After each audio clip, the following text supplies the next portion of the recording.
Hey, it's Rachel, and I just wanted to go a little bit deeper into a comment I just made in a newsletter that I sent out. And I said that if you want your children to respect and listen to you more, it's really important that you approach their negative behavior with curiosity instead of judgment.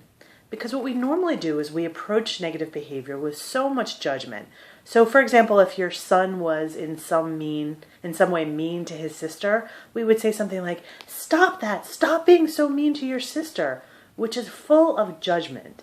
And the truth is that behavior was bad and it was wrong, but when we approach our kids with judgment, all that happens is that they become defensive and they become protective and they don't feel like they can respect us because we have not respected them.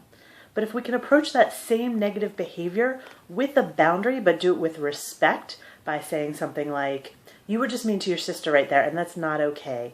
But there's probably a reason you were doing that.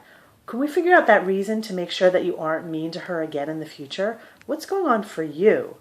So if we approach them with respect, they're much more likely to respect us back. They're less defensive, they're less protective, and they just feel better about our relationship, which makes them more likely to respect us and listen to us in the future. We would want the same thing for ourselves. So if we'd made a mistake, we would want a spouse or a boss or a friend to come to us with respect and with curiosity instead of judgment. We'd want them to say to us, "Hey, what was going on for you when you did that?" instead of coming at us with anger and disrespect. So how do we change this mindset? What do we do? I have a simple shift you can make. It's just in a question you might have in your mind. When your child does something negative, instead of saying, "Ugh, why did he do that?" or "Ugh, why did she do that?"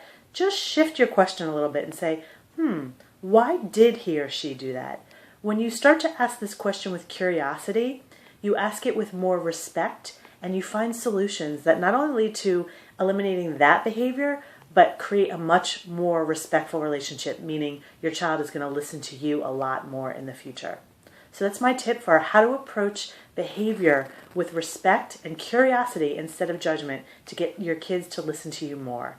If you have any questions, feel free to email me at rachel@rachel-bailey.com. See you next time.